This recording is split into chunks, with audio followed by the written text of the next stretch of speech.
FANVIEW, it's now time to sink or swim for Ole Gunnar Solskjaer.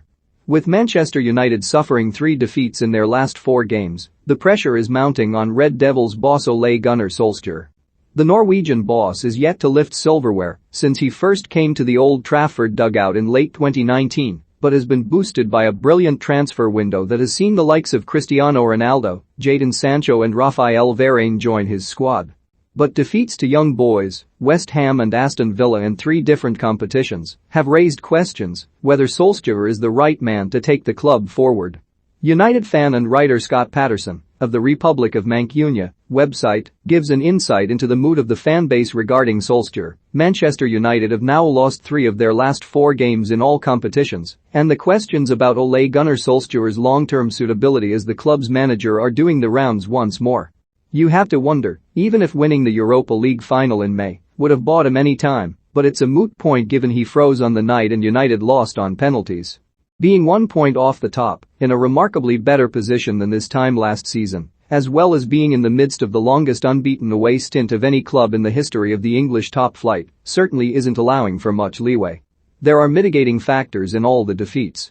Aaron Wan-Bissaka was sent off with an hour left to play against Young Boys and Cristiano Ronaldo was denied a clear penalty before a late mistake from Jesse Lingard saw him essentially assist the winner for the opposition. Against West Ham, Lingard's appeals for a penalty were waved away, despite referee John Moss having a perfect view of Mark Noble pulling his former loanee teammate to the ground in the box. Then at the weekend, in the 1-0 defeat against Aston Villa, Ollie Watkins was obstructing David De Gea from an offside position before Courtney Hawes's late header gave the away side 3 points, with Harry Maguire and Luke Shaw both already forced off with injuries. Bruno Fernandes, who has been ridiculously reliable from the penalty spot, inexplicably changed his technique and walloped the ball miles over the bar with an injury-time spot kick, diverting from his more usual method of a hop, skip and a jump before placing the ball in the corner of the goal. People will suggest that Solskjaer, who is spoilt with talent in his squad this season, shouldn't be relying on correct calls from the officials to win games, and this is true.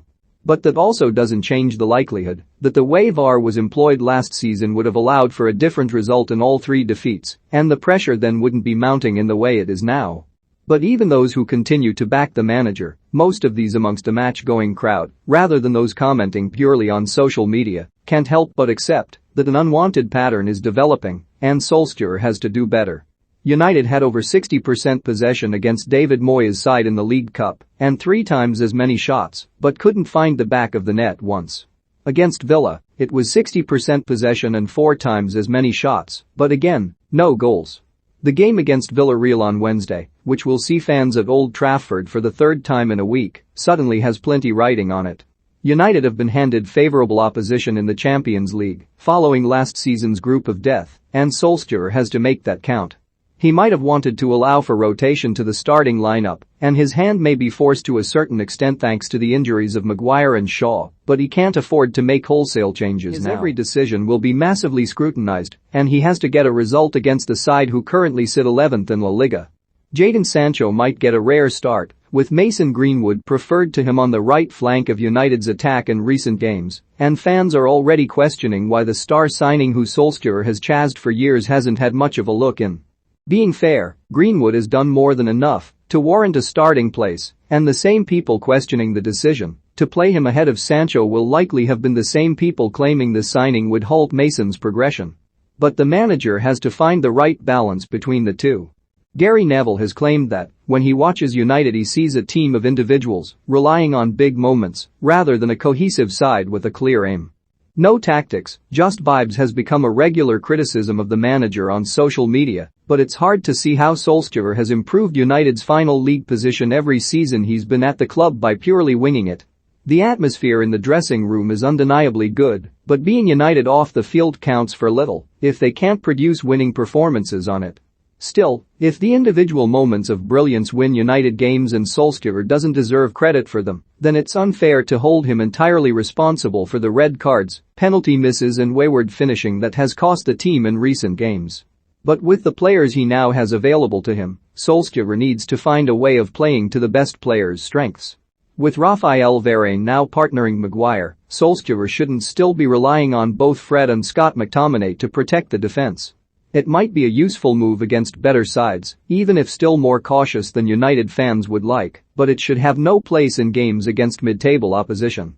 Marcus Rashford is set to return, having not played for United for over 4 months, giving Solskjaer more decisions to make on how he can squeeze his best players into the starting lineup. Last season he relied on more or less the same side for the entire campaign, which had them on their last legs by the final game, but with better options now available to him, he has to find a way to sensibly rotate. Rashford's availability should mean Pogba is moved back in the midfield, with Sancho and Greenwood vying for their spot on the right, while Ronaldo and Edinson Cavani compete for the central role. It really is hard to find many excuses for why such a talented group of attacking players should be struggling for goals. Solskjaer tends to do well when his back is against a wall, though, and he will need to come out fighting again this week. But when he continues to be so consistently inconsistent, something has to click for him soon. The progress he's made year on year only counts for so much, for so long, and then he needs something tangible. He has to win a trophy. But May is a long way off yet, and with excuses running thin, there are plenty of massive games on the horizon where Solskjaer will either sink or swim. He doesn't have the backing of the entire fanbase, he hasn't for a while now, so it's up to him to win people round. The only way he'll do that is by ensuring this squad fulfills its potential. The jury is still out on whether that's within his capabilities though.